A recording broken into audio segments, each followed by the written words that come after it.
Xavier Worthy is going to make an impact in Kansas City, but exactly what's it going to be and how's it going to look as we go through the season? Rookie preview starts now on Locked On Chiefs. From the land of the free and the home of the Chiefs, this is the Locked On Chiefs podcast.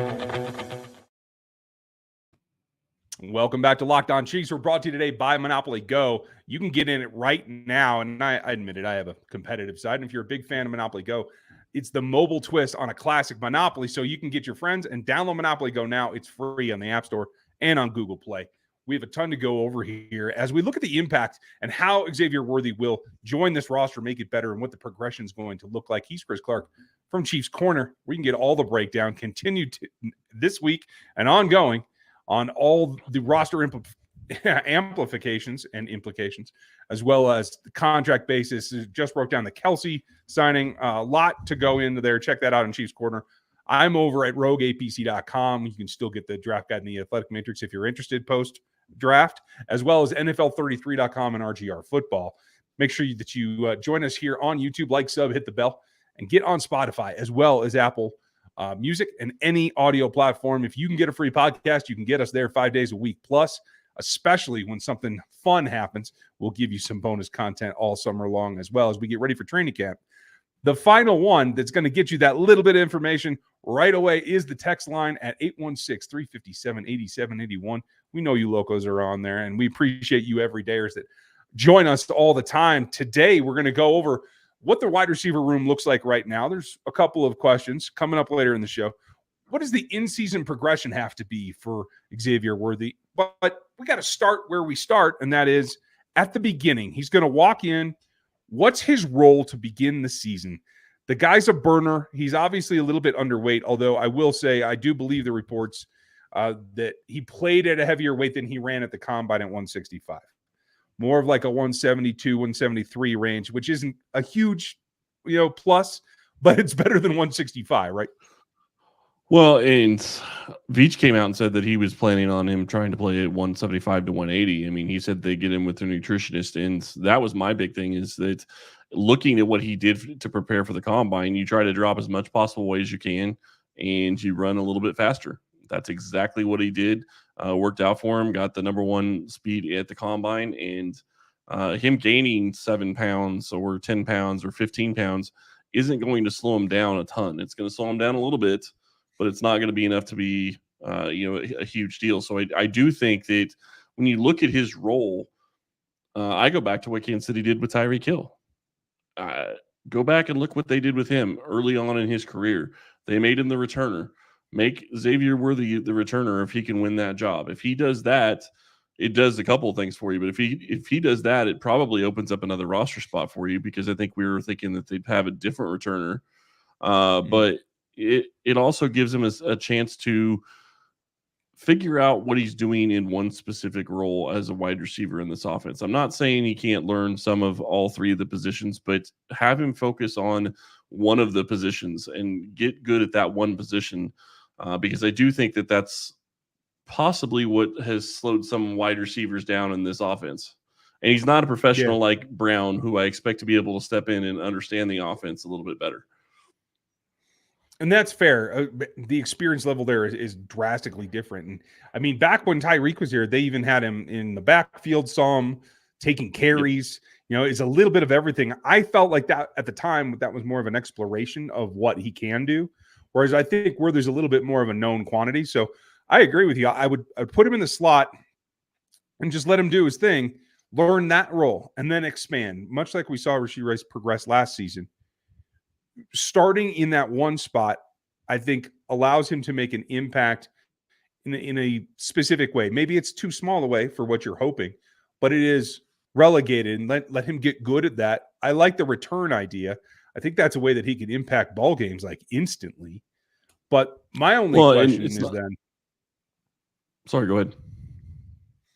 My only question becomes is that enough for another first round pick? I know the fan base is antsy after Felix Antiquio didn't make the field much last year. I get the kind of sense that Andy Reid's excited to get him into the mix right away. So I just don't know if that patience level is there.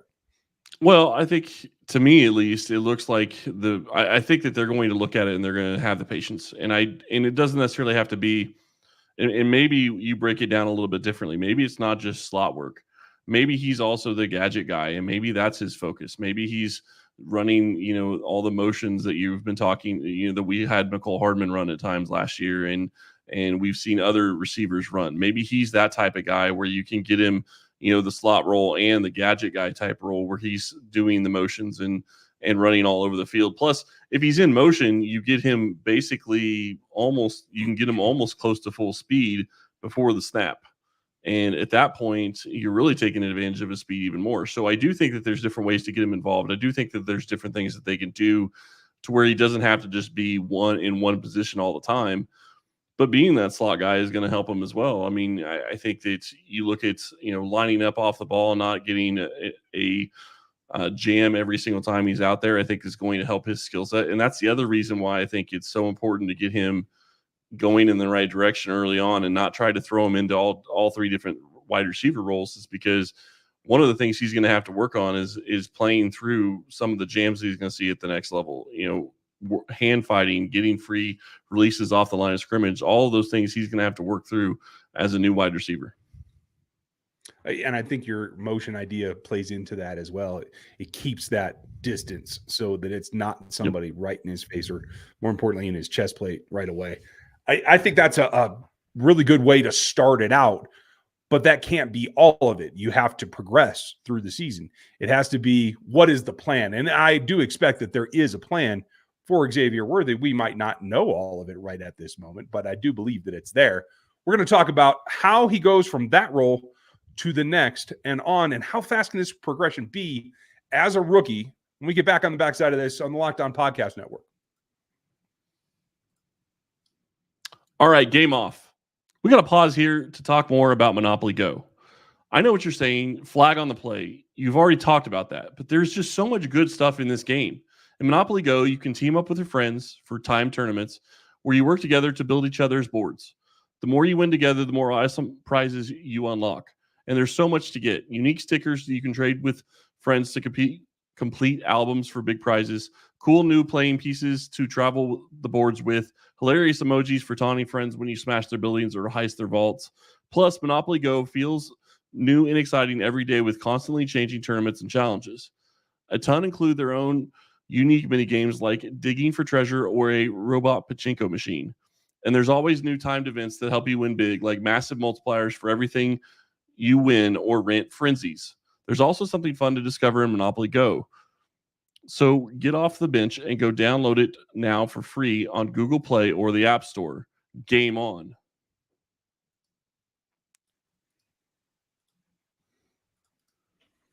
I think what you're looking for is on Locked On Sports Today, because it's 24/7. It gives you all the major stories, a rotation of all of our biggest shows and all the major stories in every sport that is on this network. Make sure you sub over there and hit that like bell as well. We have, I think, a really interesting progression here. If it wasn't for the arrival of Hollywood Brown, I would say Xavier Worthy needs to be fast-tracked. He needs to bring that element of speed over the top to press, especially deep coverages, and back some of these defenses off that we saw change again last season without that threat.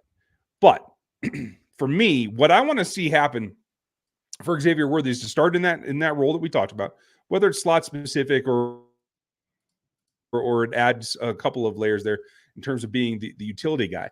The problem with that is I think you want to try to get him transitioned to the outside as well. He was a 60% slot guy at Texas, so he's got to run some outside. And I do think that is more advantageous to the offense. And I think, honestly, it opens up what you can do with Sky Moore as well as Kadarius Toney. And I think in terms of fitting into the overall offense, that's probably got to be a goal maybe faster than it was with Rashee Rice. Yeah, and I can understand that. I think it's going to be very hard to get all the player makers on this offense on the field. And I think that's a great problem to have. I mean, you talk about Sky Moore and you talk about Kadarius Toney. There's going to be questions as to when they're going to get on the field, how they're going to get on the field. Rashee Rice, we don't know when he's going to be available this season, if he's going to have a suspension this year or not. That's something that's still up in the air. So we'll see how that goes. And that's going to change things. If he's suspended for part of the season, that'll change what you can do with your different wide receivers. But you look at what Brown is going to bring to this team. You're right. He brings speed. He is going to give you a guy that can go burn off the top and take the top off a defense by himself. And then you add another guy like Worthy in there, and you have even more speed, which is fantastic. So you can have either of those guys maybe somewhat interchangeable at times, which would be fantastic for this Chiefs offense. My big thing is I just don't want to see a situation where he's not getting on the field because he doesn't know all three positions. You have to use him as much as you possibly can. And if you have to get cute and creative, and it has to be, around the goal line, or it's, the end arounds, or, it's the jet motions, or any of those types of sweeps, that's fine.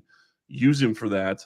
And here's the other side of it. With Brown still on the team, you could use Worthy to an extent as a decoy, and it's still going to open up things. So I do think that it's going to be intriguing to see how they use him, but I don't think it's something where he has to absolutely be a huge target year one.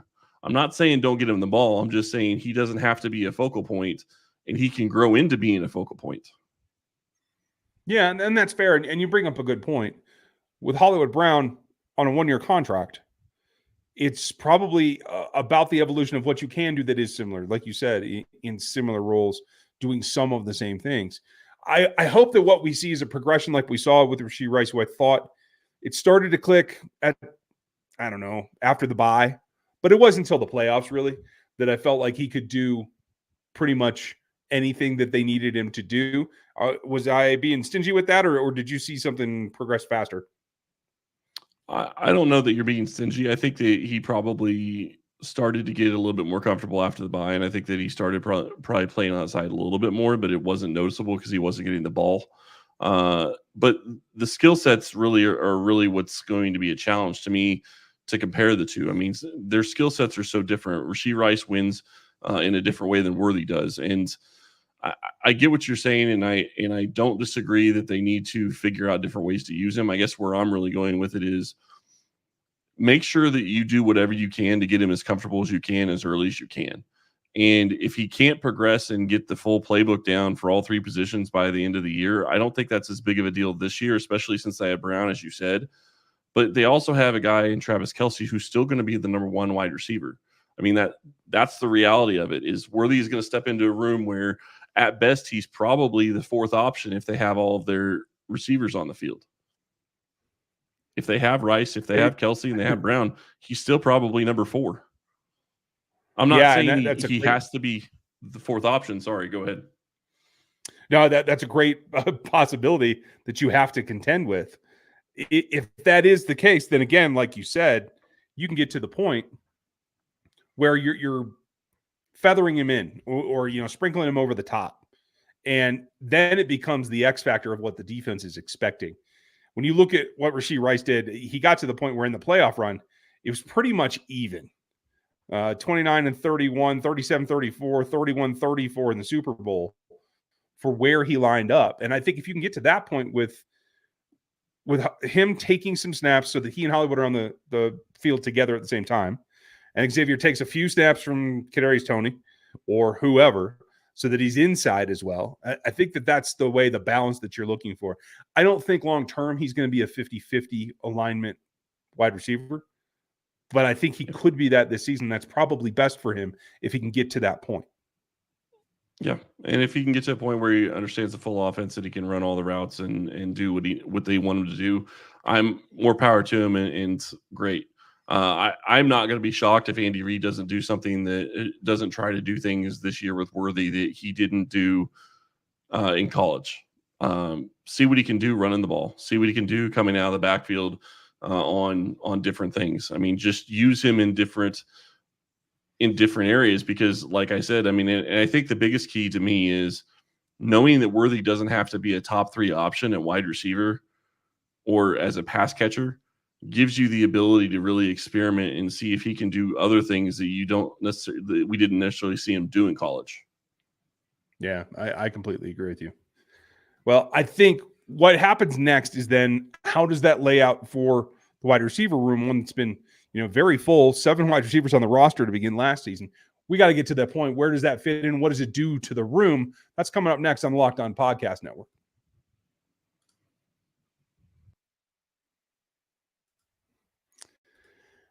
It's that time of year. You can take advantage of a number of things. It's winner take all time in both the NBA and the NHL.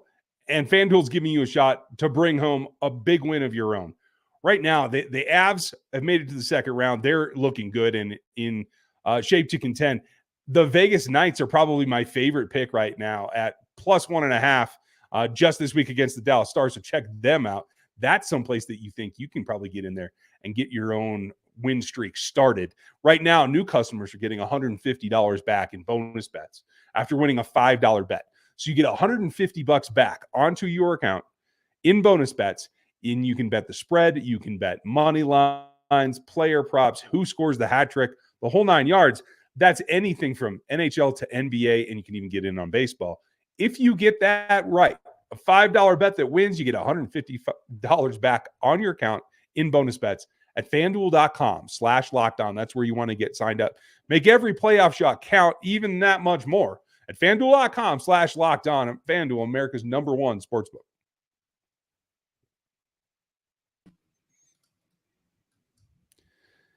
The fun part of the playoffs is you're always going to get a little bit of NHL news, a little bit of NBA news, and a lot of NFL news on Locked On Sports Today feed here on the YouTube platform as well as Amazon Fire TV. You can get that at Locked On Sports Today.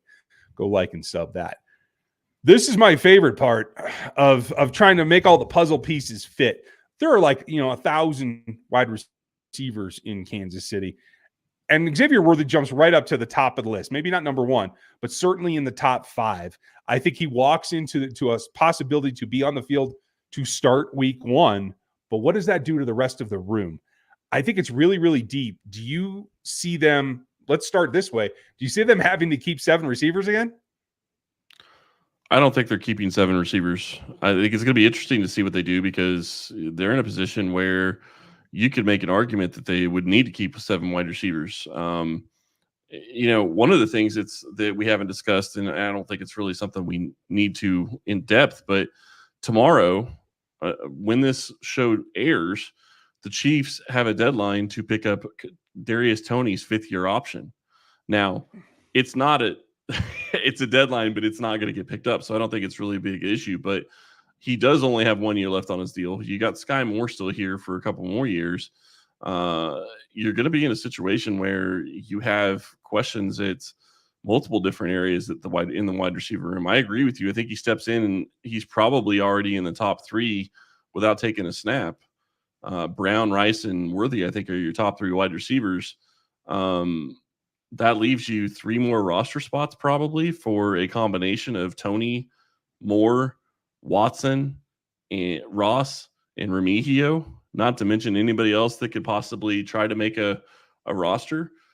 Now, the other issue that we ran into last year is we thought that they had all this wide receiver depth that they never really ended up having. So that causes another issue.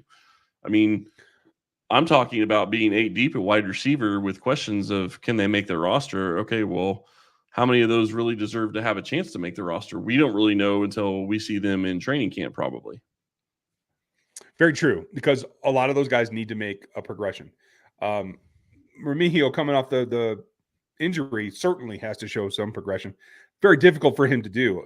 At the end of the day, unless he makes it as a returner, Xavier Worthy is not going to be a returner. Then I don't see Nico Remigio making this roster right now. I see him as a practice squad guy that gets that redshirt year that he needs, really. And then maybe next season it's, oh, hey, he's fully healthy. He's been in the playbook now. He's practiced. That's, I think, probably one of the better scenarios for him.